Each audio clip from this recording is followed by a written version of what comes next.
again. You know what? I'm going to put it on right now. Put it on right now. Always forget. I'm putting it on right now. Okay. Hi, I am Jess Bryant, your host and creep mistress. And with me, as always, is Ben Scuria. Ben, the holidays are Happy upon holidays, indeed. Yes, happy holidays. Happy holidays. Oh, I love it.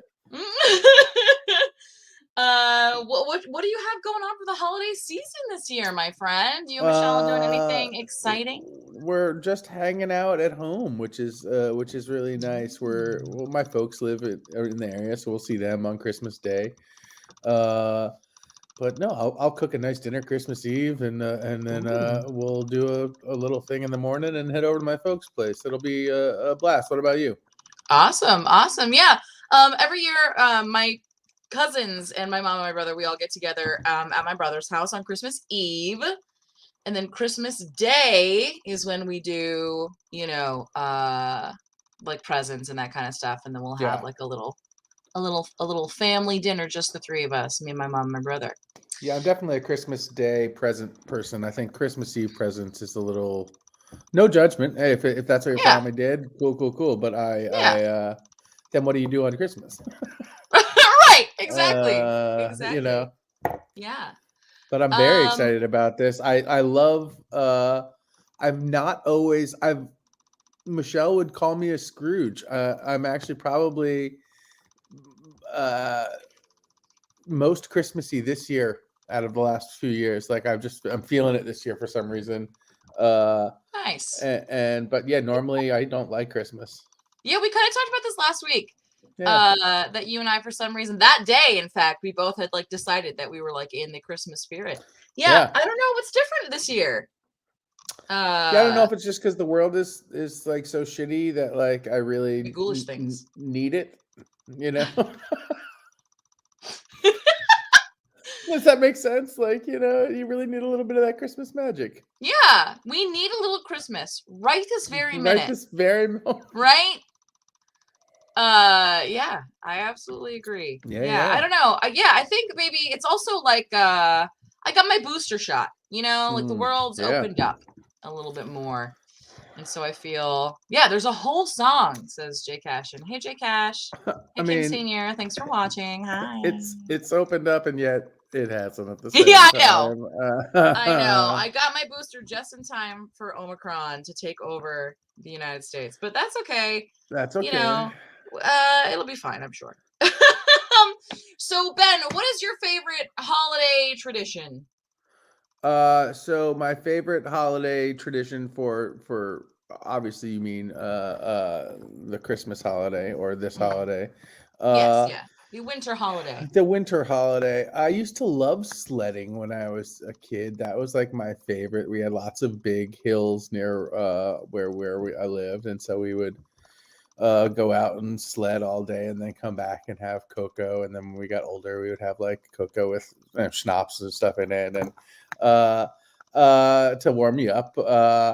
And that was really fun. We used to sing a ton of carols. I like caroling. I hate to say that, but I'm a big caroler. I don't like going like house to house is not a big favorite thing of mine. But like sitting in a house together and all singing songs. I like that. I like that. Good. That's fun. But yeah, I think that's probably my favorite holiday like tradition. And then going to see a movie on Christmas Day.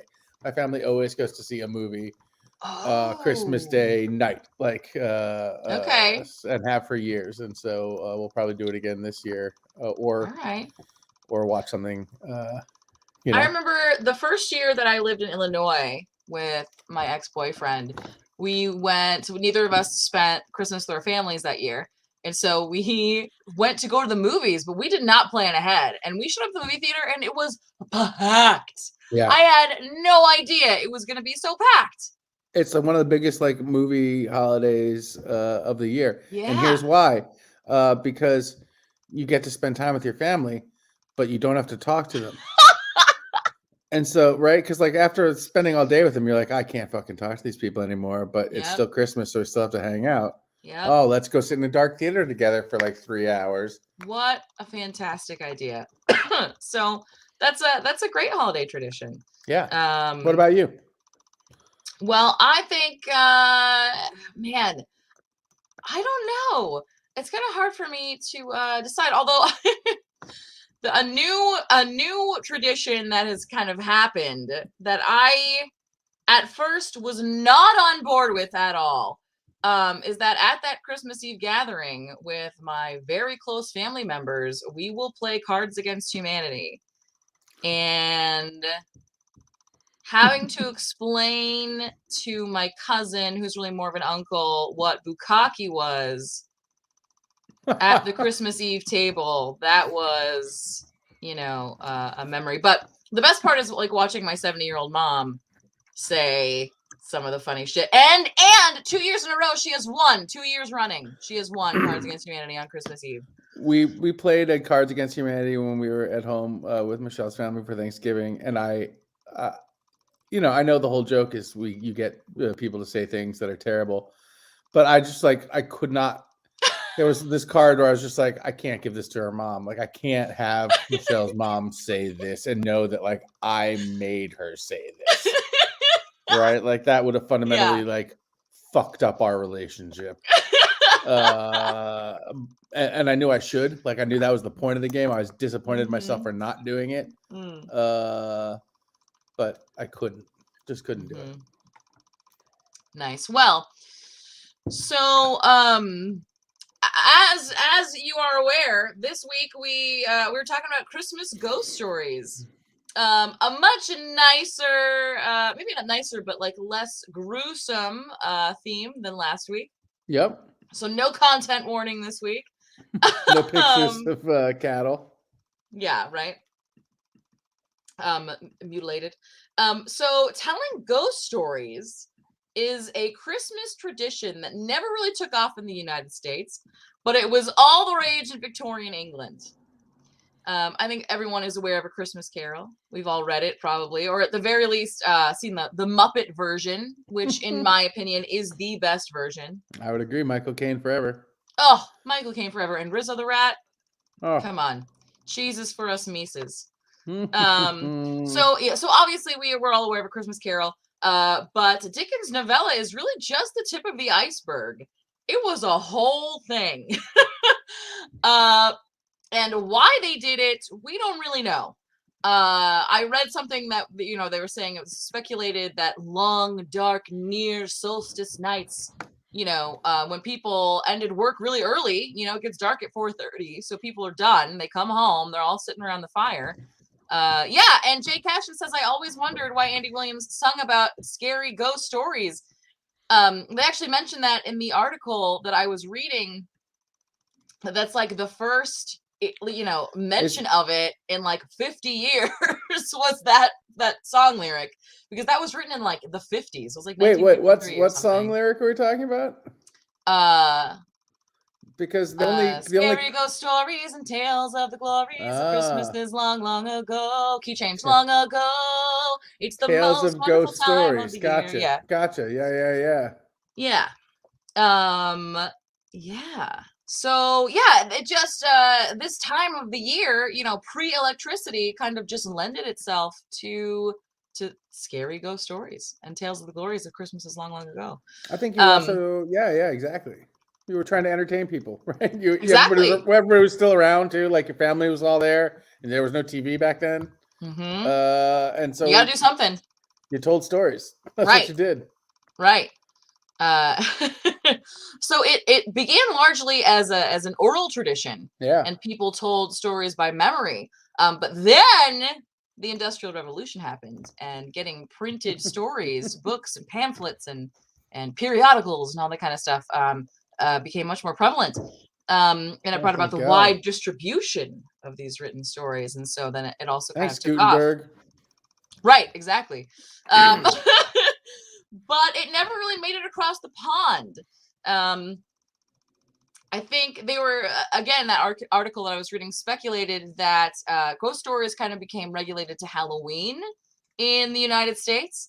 Well, we were a bunch of weird kind of religious zealots who came to America, so maybe they were also actually, No? So sure, but also yeah. This same article was talking about how when people came to America, they were actually coming here to like escape that, especially once you're getting later into like the late 17 early 1800s, right? So they wanted to like escape superstition, and they left that kind of stuff behind, which is interesting. At least English immigrants.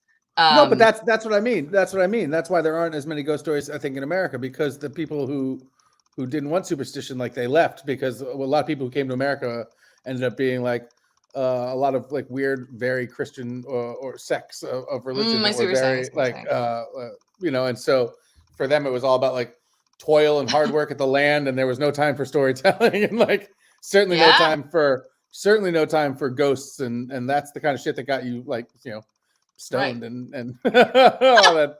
The bad kind of stone. You know, exactly. Salem. Exactly. Yeah, right? Seriously. Yikes. So I have, you know, I think I would love to bring this back as a thing that people do, right? I want scary ghost stories to be a Christmas thing that people do.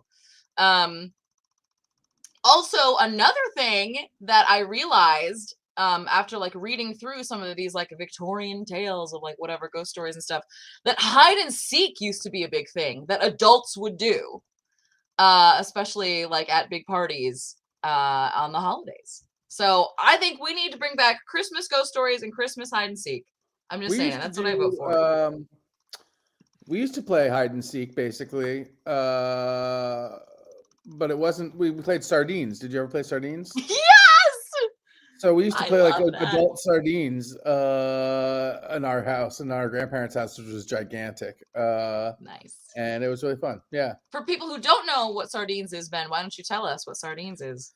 Yeah, sardines is sort of like backwards hide and seek. So one person goes and hides somewhere really out of the way, and then everybody walks around and tries to find them, but they walk around separately. And then when you find the person, you just stay there with them. And so basically at the end, there's just one last person wandering around trying to find everybody else, and everybody else is hanging out together trying not to make noise or too much noise, and it's really fun. Yeah, it's super fun. Super fun. So tonight I have compiled for you a selection of ghostly Christmas-ish tales that are believed to be based on real life stories, real life events. And then I also have one pretty long one. I mean, the short stories, they weren't that short. But it just kept coming up over and over and over again. And if we have time, it's probably going to take maybe like 15 minutes to read this one. But if we have time, if we're interested, you know, maybe we'll get into this. And if not, I'll put it on the Discord. So the very first story I have for you, Ben, and everyone out there, is the Red Cloaked Knight. It's the story of Sir Joffrey De Mendeville, and I got this from hurtsmemories.org. And this was summarized or written by Nicholas Blatchley. On the night of Christmas Eve, 1932, a group of people met at a bridge over Prim's Brook in East Barnet. At midnight, they heard uncanny sounds and followed them southwest till they reached Monk's Frith, where the sight appeared they'd been hoping for: the specter of a headless hound. A few minutes later, a knight followed, clad in armor that gleamed silver in the moonlight, and a red cloak. The group hadn't encountered the hound in the night by chance. The red-cloaked knight, accompanied by his faithful hound, is said to have walked in southern Hertfordshire and northern Middlesex for centuries, appearing during the same season every 6 years. Unusually, though, it's known precisely for who he was: Sir Joffrey De Mendeville. Sir Joffrey lived at the time of one of England's bloodiest and most destructive civil wars, the so-called Anarchy of 1135 to 1153, during which it was said that Christ and his saints slept.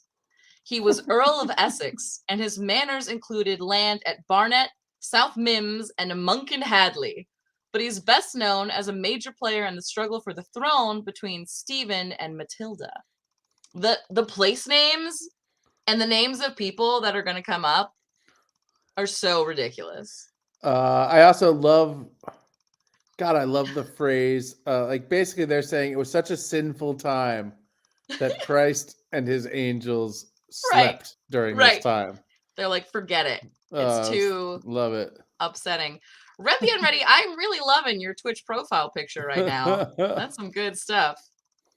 Yeah, me too. Little Minotaur John Serpico. I love it. Yeah. Okay. So Sir Joffrey supported both claimants at various times, but in 1143 he was arrested by Stephen and stripped of some of his holdings.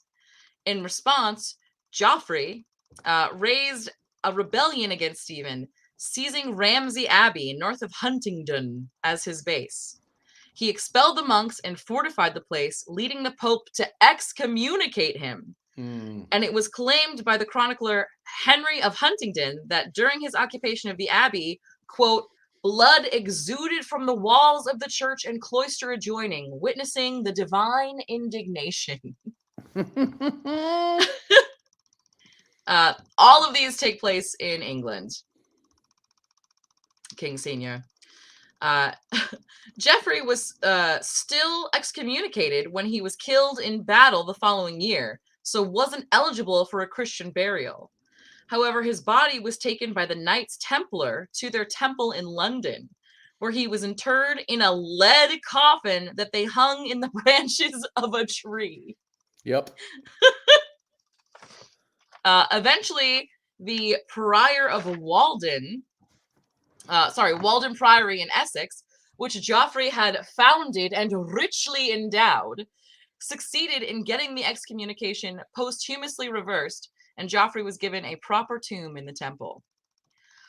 Although much of Sir Joffrey's story has little to do with Hertfordshire, which is where his ghost is seen, his key power base centered on the lands around the forest of Enfield Chase, straddling the border of Hertfordshire and Middlesex, and his titles included Sheriff of Hertfordshire. It's these lands that his spirit has long been said to patrol every 6 years. The reasons are unclear, but it may be connected with Walden Abbey. Joffrey is said to have laid a curse when he founded it, that anyone who took away his endowments to the priory would, quote, feel the curse of Almighty God, of Saint Mary, of Blessed James the Apostle, and of all the saints in this present life, and that in life to come may he receive everlasting torment with the traitor Judas, unless he repents and makes amends. Precisely this occurred during Henry VIII's dissolution of the monasteries, and maybe the Earl walks in indignation. Whatever the reason, Sir Joffrey's spirit is next due to walk in 2022. That's next year. I know! So if you're somewhere on his old lands on the night of Christmas Eve next year, you might just get a glimpse of the Headless Hound and the Red Cloaked Knight. Midnight creep out road trip. Yeah, right? I am really upset that it doesn't talk about, like, there's no information that I could find about why the Hound is headless. Like, what happened to his dog and why the dog has no head. Yeah, that seems like a real fuck you from somebody when you chop off somebody else's dog's head. Right? Yeah. Yeah, right? Oof. Like, yeah, oof. What the hell, man? You can't chop off my dog's head. That's like fucked up. That's fucked up. That's rude. That's rude. It's rude. Yeah, they were talking about how people will see the dog's head like come through, like parting through the fog on Christmas Eve. That would be really upsetting to see. Yeah, considering there would be no head. It's just this neck, a severed neck parting through the thing. Because when I think the way I envision it is rather cartoonish. I think of just like a red plate, just a red like sheet. No like the skin has not grown over it. There's no flesh that has become scar tissue. It's just a red plate. Yeah, just a red plate. But that's not what it would look like. There's like a vertebrae and shit in there. It would be a gnarled, scar tissued thing. Right. Be gross. It would be gross. I can't help it. Every time that I hear the Knights Templar, I just think of the dudes from Indiana Jones. At the end, I just hear the one guy going, "You chose poorly." Yeah, and I was like, "Oh, maybe the dog chose poorly." Maybe he did. I do love the idea. I don't understand why, but they put him in a lead coffin and hung him from a tree. Yeah, my guess is maybe because it's harder for the holiness to get into lead. Like that almost sounds like a joke, but I'm not like it's almost like lead is such a you are truly entombed in this thing, right? Yeah. There's no escape. There's no light can come in. No spirit can reach thee. Can reach thee. And we're gonna hang it in a tree just for fucking measure. I suppose so.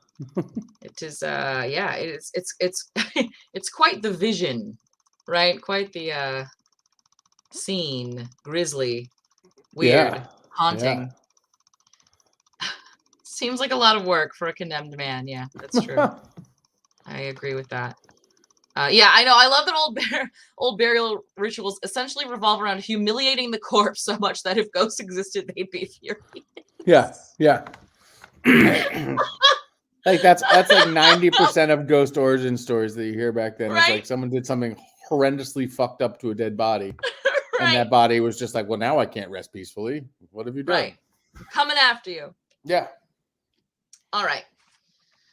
Let's move on to the next tale. This is the story of May Yo, or Yohi, possibly, the Singing Socialite. Ooh. This comes from the book Haunted Christmas, Yuletide Ghosts, and Other Spooky Holiday Happenings by Mary Beth Crane. May Yo was born Mary Augusta Yo at the Eagle Hotel in 1866, the granddaughter of the hotel's manager. This was in, I believe, Philadelphia. It's actually called the Bethlehem Hotel now. Yes, granddaughter of the hotel's manager, Caleb Yo, a beloved member of the Moravian community. I don't know what that means. From an early age, little May exhibited a flair for the stage and needed no urging to burst into song and dance in the hotel lobby for the delighted guests. She exuded so much potential, in fact, that when she reached her teens, all the Bethlehem Moravians. The Moravians were a German-speaking Protestant group. Oh, great. Yeah. Dated back to the Bohemian Reformation of the 15th century. Ooh, very fun. All right. Yeah. All right. So she exuded so much potential, in fact, that when she reached her teens, all the Bethlehem Moravians pitched in to send her to Paris for formal operatic training. But they lived to regret their generosity. May became a success, all right.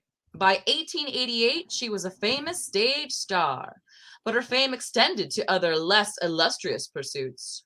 To the proper Moravians' dismay, her sexual liaisons made as many headlines as her talent. Oh, she's a real Nancy Reagan. Oh, she's a throat goat. Oh, man. Throat goat is my favorite phrase that I learned. Thank you, Twitter. Yeah. Yet in Europe, such indiscretions were accepted and even admired in sophisticated circles. May became so famous that she performed in London for the Prince of Wales, the future King Edward VII. A notorious profligate in his own right, Prince Edward became instantly infatuated with May. I want some of that. That was me being Edward. Who did you just sound like? I want some of that. I don't know who that was. I'd want some of that. Bring that to me. I'm not sure. I'd like to see the child. Wow. Okay. But the fetching diva's attentions were won by the ridiculously wealthy Lord Francis Clinton Hope, owner of the ridiculously valuable 42.5 carat Hope diamond. Well, shit. Which May got to wear now and again after she married his lordship. Back in the little town of Bethlehem. Residents were both aghast and mesmerized by the stories surrounding Lady Frances, now a member of the British aristocracy and flaunter of the largest diamond in the world, the sale of which could have not only paid back her community's investment in her, but bought the entire town and the entire United States to boot. I love the writing of this. But May's fling with the aristocratic lifestyle was short-lived. Lord Francis had been living beyond his means, and ironically, because he'd come by his famous diamond via an inheritance, could not sell it without court permission. Before the court granted that permission, Lord Francis was forced to declare bankruptcy in 1896. Soon afterward... Imagine that, like you've got the biggest diamond in history and nothing else. Right. You'd think you could borrow against that, but... I guess not, because of like the laws about inheritance at the time, which is so weird. Like you can't just sell something you inherited.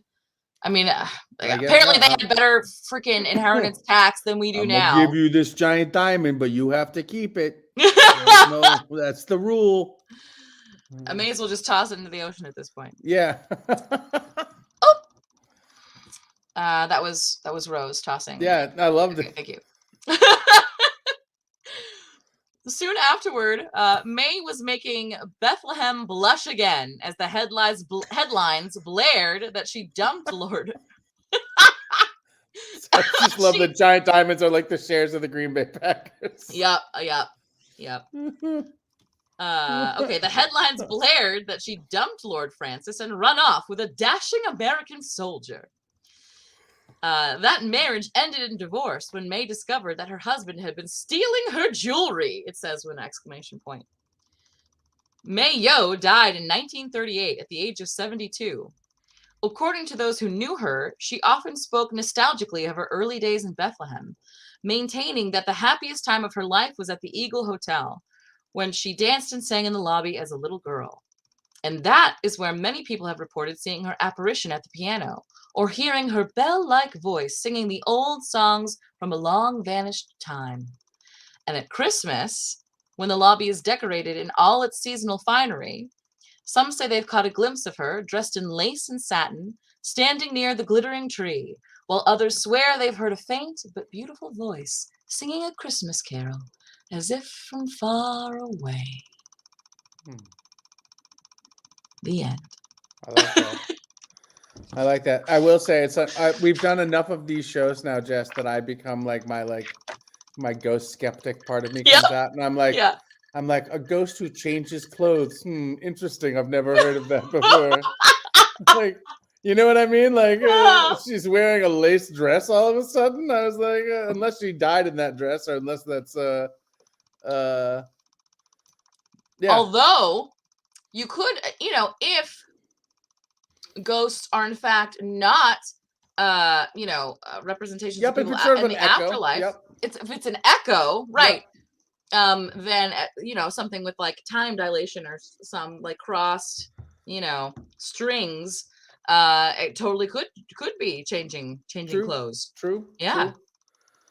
Oh man, I love it. Oh yeah, fun fact, I went to college with someone who was born in Bethlehem and moved to Nazareth, both cities in Pennsylvania. Steel Stacks improv festivals in Bethlehem, and it's very fun. Oh, they're looking for a fun improv festival. All right. Well, maybe we'll take a joint road trip. Yeah, well, and Mothman is down there. Oh, so right, yeah. We should go a little bit further to West Virginia. Oh my gosh, how exciting! West Virginia, Mothman, take me home. I freaking love Mothman. Oh, that's so I can't get over that statue of Mothman. Oh my gosh. Oh, Red the Unready wants to know, was it at the casino? Because he wants to go to that casino. We did go to that casino. I will tell you, that casino is one of, even as far as casinos go, it is a very depressing casino. I mean, casinos one could argue are depressing to begin with, but some of them have class and some of them at least do it right. This casino is literally just like, we are here to take money from people who can't afford to give us money. And as you're walking in, you're like, all of you should just be leaving. Like, I'm here for fun. You're here. This is your job. Like, you are coming here to spend your retirement savings. Yikes. Yeah. Woof. Well, that's upsetting. Still playing some Christmas, blackjack. everyone. Still playing some blackjack, everybody. Nice. Yeah, we got to go check out the Bethlehem Hotel to see the ghost of Mary Yo or May Yohi. I don't know how to pronounce it.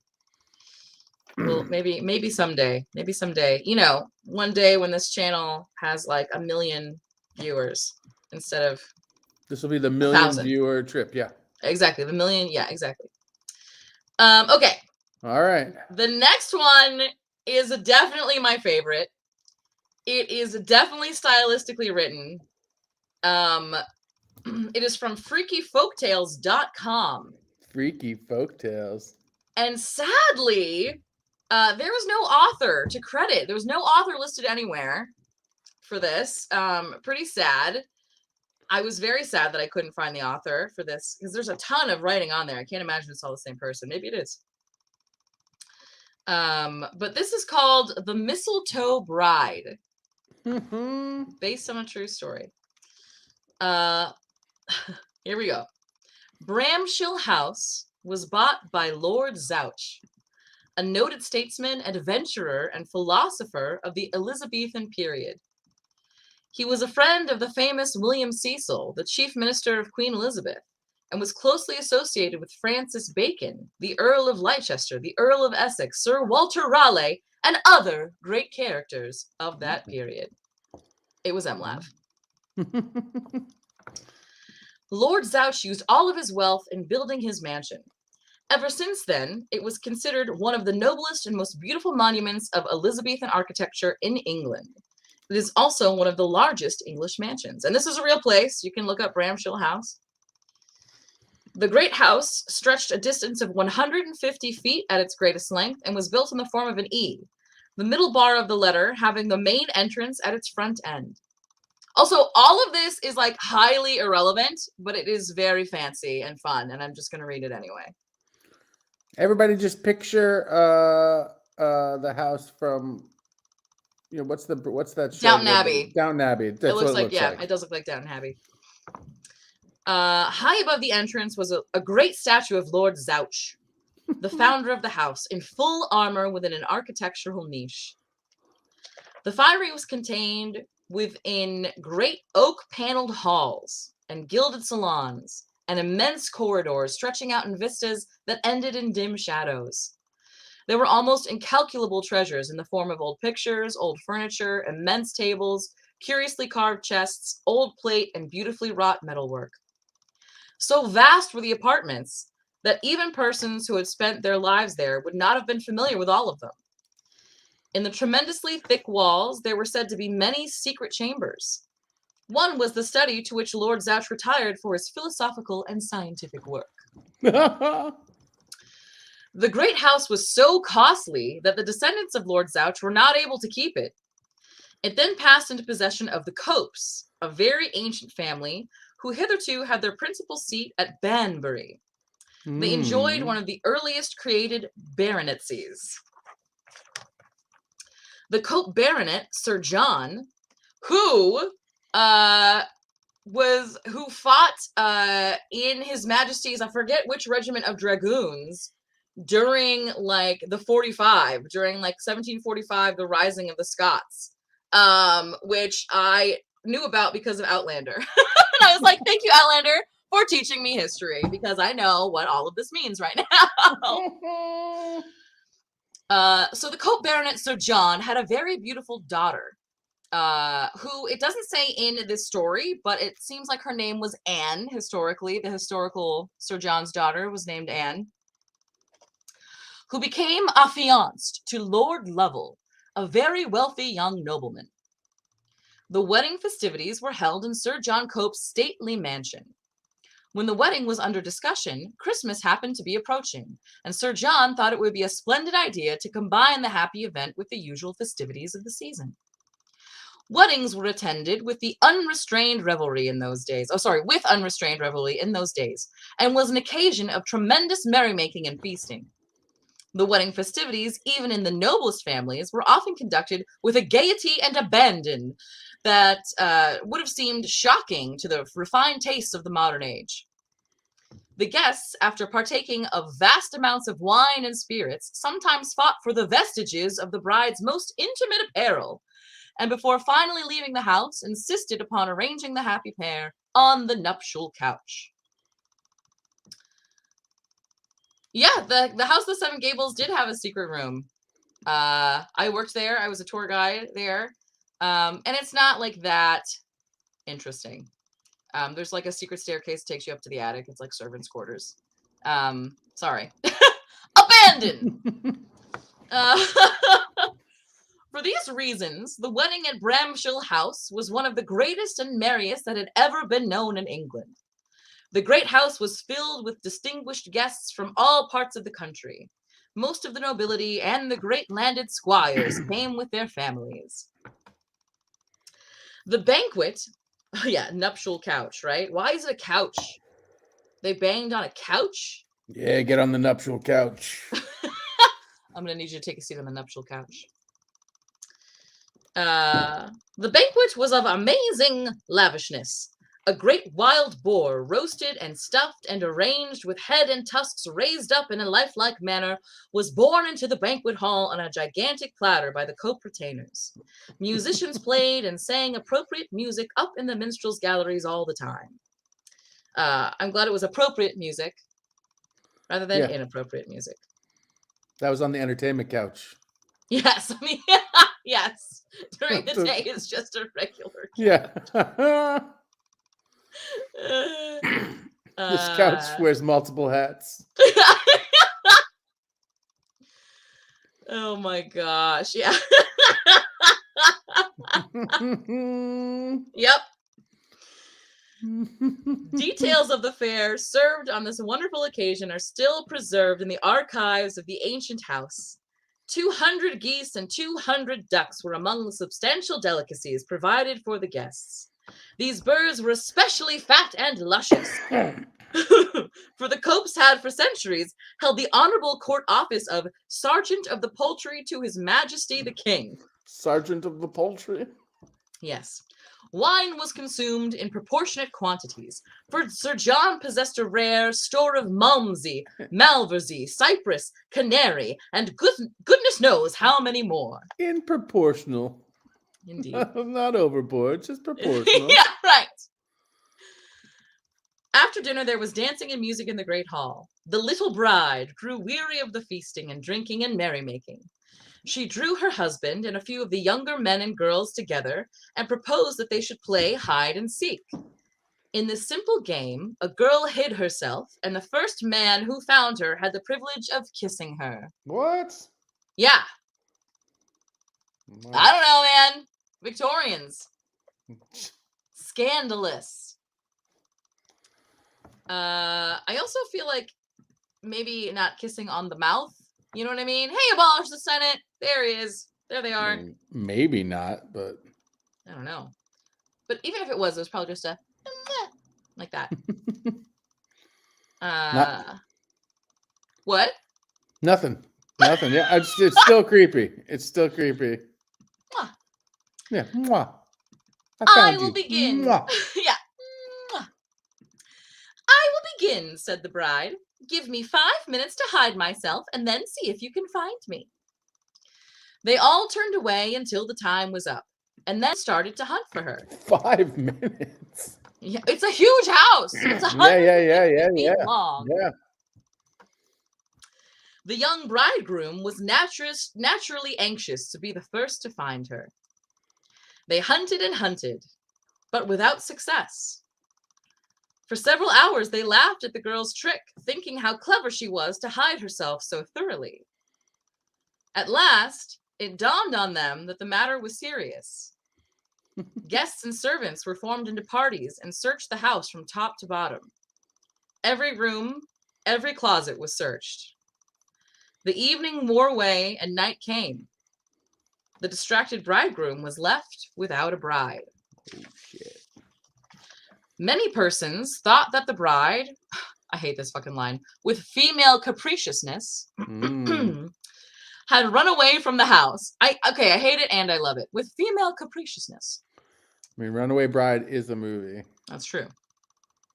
Days passed, and months and years, and she was never heard from. Days passed, and months and years. Yeah. Long time. Yeah. The unhappy Lord Lovell never believed for a moment that his bride had deserted him. He was sure from the first that some tragedy had befallen her. He spent his whole life searching for his lost bride. He did not want to leave the place where he had last seen her, and was willingly accommodated by her sorrowing father. Lord Lovell grew old and withered, but his passionate quest for his lost bride kept him alive. The younger generation thought him a harmless madman.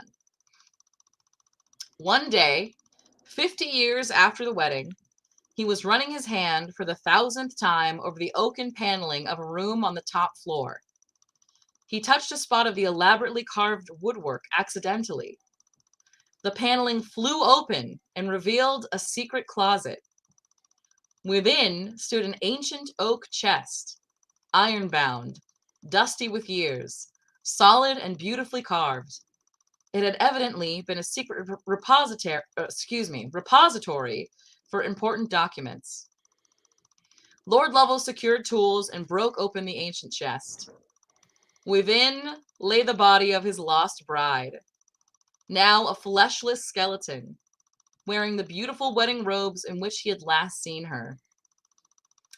The wedding dress was yellow and stained with age and corruption. Her fleshless hand was raised in a pathetic attitude as if trying to open the door of her tomb. Evidently, the little bride had learned of the secret closet in some way and had run to it, thinking to give her pursuers a hard puzzle. She stepped into the chest and pulled the lid over her. It closed with a strong spring, and she was unable to open it. The lid was heavy and fitted closely, and she died a most agonizing death. That the body never betrayed its presence by any odor was explained by the fact that it was on the top floor near a chimney, and the warmth helped to carry the odor away through the roof. When Lord Lovell had completed his lifelong quest, he had nothing more to live for. He faded away and died in a few weeks. The tragedy is one that naturally grips the popular imagination. Hence, it has for centuries been made the subject of poems and ballads. The cruel death of the beautiful bride on her wedding day is perhaps the most tragic combination of circumstances that could possibly be imagined. The mind becomes fascinated with terror as it imagines and dwells on the feelings of the bride who finds herself condemned to a slow and agonizing death at the very moment when she is expected to be enjoying the most delightful day of her life. Perhaps her living death lasted through the whole night following her wedding day. It's hard to say just how long breathing could have continued. The air in the chest alone would not have kept a person alive for that time. The heavy lid fits very closely. This is a real chest, by the way. The heavy lid fits very closely, but it may be possible that sufficient air may have entered from the outside to support life for some hours beyond that made possible by the capacity of the chest alone. If air did enter in this way, it would have made the girl's martyrdom more lingering and cruel. Did she hear the footsteps of her bridegroom searching for her in the night? That is barely possible. It is not surprising, however, that her cries could not be heard, for the old oak chest was immensely thick, with a tight-fitting lid, and then in addition there was the barrier of the thick oaken partition which would have shut out her cries from the searchers. I don't want to victim blame, but this seems like the worst place to hide ever. She didn't know. She didn't know. Right? Oh, yeah. She knew now. I like this slip of the tip of the finger. Yeah, she should have stayed on the nip couch. Stayed on the nip couch. That was a big chest. I think she meant nup couch, but I think nip couch is great. Yep. I love it. For many years thereafter, the classic chest was exhibited to visitors at Ramshall House. In 1923, Miss Edna Hilton, who was a popular socialite, married Captain Denzel Cope, heir of Sir Anthony Cope, the chief of the ancient family that had long occupied the old house. Young Mrs. Cope now virtually became the owner of the famous chest in which the poor bride was locked up and lost. Americans who knew her were intensely curious to know what experiences she would have with such a gruesome relic.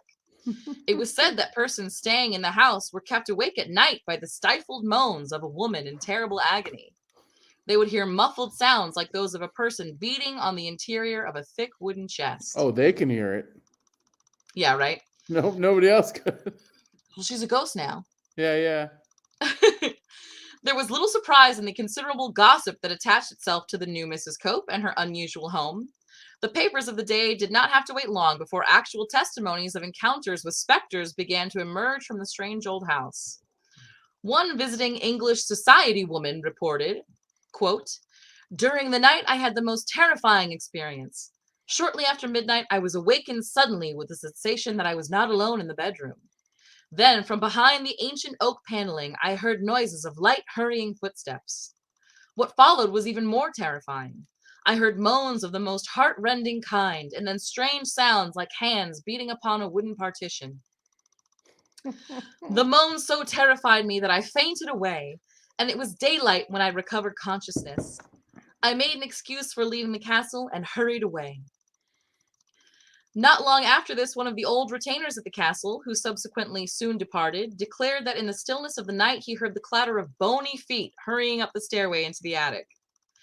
With this came an accompanying sound, like the swish of skirts, and later on a muffled thump, like the falling of a cover of a heavy chest.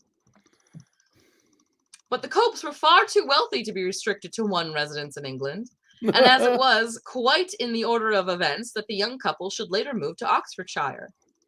And move to Oxfordshire they did. I like that the fun tone returns. Lovell Castle, to be precise. So it's interesting that they moved from her castle to her husband's castle. Yeah, well, that one didn't have a ghost in it. Well, it does now. Oh, shit. The specter appears to have followed them. Son of a bitch. Yeah. For shortly after they took residence, it became the scene of manifestations lurid enough to make the stoutest heart quake and the most normal pulse race a good deal faster. But perhaps these are tales of haunting best left for another day. Oh. It says. And moved to Hertfordshire they did, where a literal lake of blood awaits.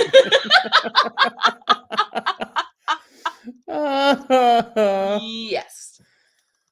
Bramshall House is a real place. You can find illustrations of it from back in the day, and then photographs. There's actually photographs of this Edna marrying Denzel Cope in 1923. It was it was quite the event apparently for high society in England at the time. So there's lots of photos of that. They were on the cover of what was it called, like Country Life magazine or something. That's crazy. Ramshall House, according to Wikipedia, is one of the most haunted houses in England, boasting 14 different spirits that roam the halls. 14. That's what they say. Oh, man. Yeah, that was a thick chest. That is true. Yeah, it's a thick chest. I like that one. I love that story. I think that's great. Yeah, not that she, you know what I mean. Yeah, no, it's got some serious, trapped in the refrigerator vibes. Yeah. But I like it. Yeah. I like it. Yeah, that's a fun one. It reminds me too of the of our Buried Alive episode that we did. Yes, right? I can think of no worse way of dying than being trapped in a little box and slowly suffocating. That's really, really terrible. Yeah. But then you get to become a ghost and mess with people. I guess in the long run, that's okay. At least there's that. Hopefully.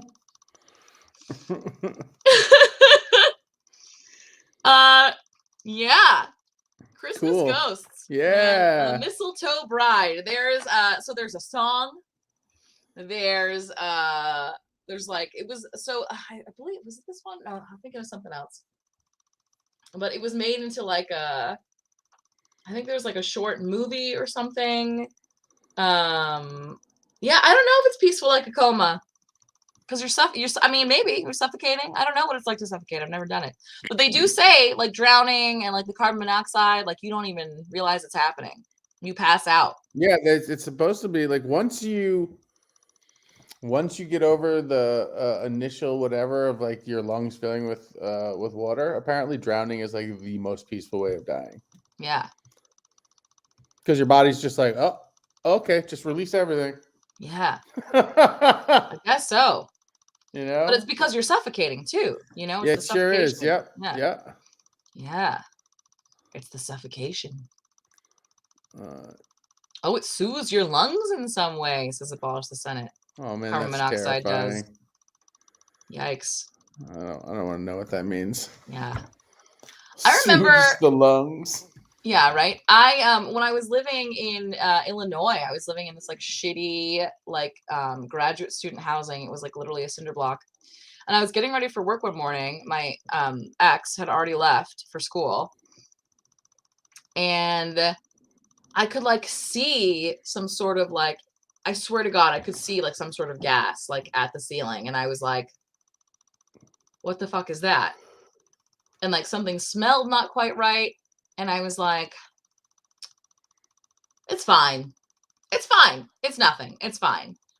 And right before I went to walk out the door, the carbon monoxide detector went off. And I was like, oh shit. Yikes. It was not fine. Yeah. And it turned out that, I think it was like the water heater. Something was blocked in the water heater. So make sure you got batteries in your fucking carbon monoxide detector tonight, folks. That's the one thing you should take away from this my ex is from a really small town in Montana, and when we were there one time, there was like a town wide like disaster or like not disaster, but everybody was really sad. Like there was the tragedy. That's the word I was looking for, because one family, like an entire family, died in their sleep because it was the same exact thing. Their heater had a backup and they didn't have a carbon monoxide poisoning thing, and so I think it was something like 7, like it was like mother, father, 4 kids, grandmother, everybody in the house in bed, dead in their own bed. Wow. Yeah. So get a carbon monoxide if you don't have one. Get one. Make sure you have one. Make sure the batteries are in it. Make sure it works. Yay. It's 12:57. I don't think we have time for the story, but I will definitely post a link in the Discord. So Ben, do you know how people join the Discord? How do we help people join the Discord? Do you know?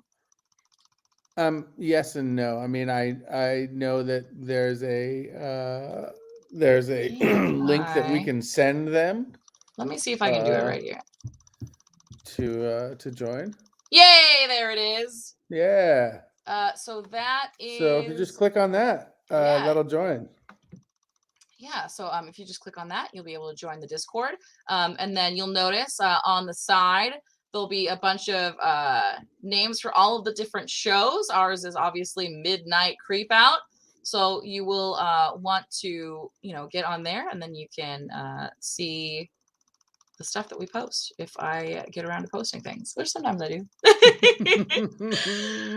So yeah, the story that I wanted to tell that I didn't think we were gonna have time for, but I wasn't sure. It's called "Oh Whistle and I'll Come to You, My Lad." It was written in 1904 by M.R. James, based on a poem of the same title by Robert Burns, and it is about a professor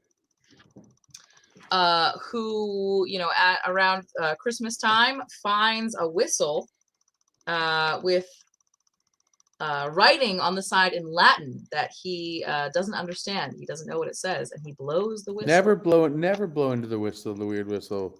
Yep. So could have told you that. So you should check that out. Ben, when you are not here, sharing the Ghoul-tide spirit with me, Where can people find you? If I'm not here with you, I'm hanging out with David Thomas on Monday nights, watching him make John Serpico so angry that John Serpico quits.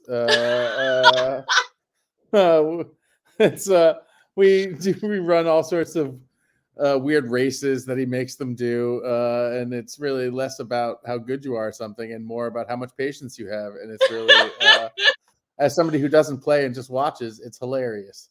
But we just hang out and have a good time. It's like sort of like when you used to go over to your friend's house and you all used to hang out while watching them play video games, but it's a digital version of that. That's Mondays at 9, and it's Friends Theft Auto. Yeah. What about you, Jess? Yeah, I'm the opposite of you on Friend Theft Auto. I play and I don't talk or watch. I just play. Yeah. So yeah, I think I came. What did I come in second on parkour a couple weeks ago? I was very proud of myself. Because usually I am not very good at some of the stuff. Some of the stuff I can do, and some of the stuff is pretty bad. And all the shooter stuff, David just fucking kicks our ass at everything. Yeah. But parkour, well, no, he kicked our ass at that too. But I came in second, so I was happy about that. So yeah, you can also sometimes catch my avatar on Friend Theft Auto, and then I think similarly, the Jess is going to come back in the new year with a new time and a new format. So yeah. Look forward to that. You will also be able to find information about that on the Discord. So make sure you join the Discord. Make sure you subscribe to the channel on Twitch, Facebook, and YouTube, so that you can catch all the great content here on 2MB Studios. Heck yeah. And I think that's it, Ben. So we're not going to be on for a couple weeks here, Jess. So that's right. Let me take some time to just say happy holidays, Merry Christmas, Happy New Year, and I can't wait to freak everybody out in the new year. Yeah, our next episode will be on Friday, January 14th, technically Saturday, at midnight. So January 14th at midnight. Put it on the books now, everybody. Yeah, make sure you write it down in your calendar. But until then, Jess, what do we want everybody to do? Well, until then, obviously we want you to have a happy holiday. Of course. And we hope that you enjoyed yourself. Mm-hmm. We hope that you come back on the 14th. But most of all, Ben, we hope that you were creeped out. Someday. We got to practice. We're ready. We hope you were creeped out. And that's it. Goodbye. Happy holidays, everybody. Goodbye. Happy holidays. Happy New Year.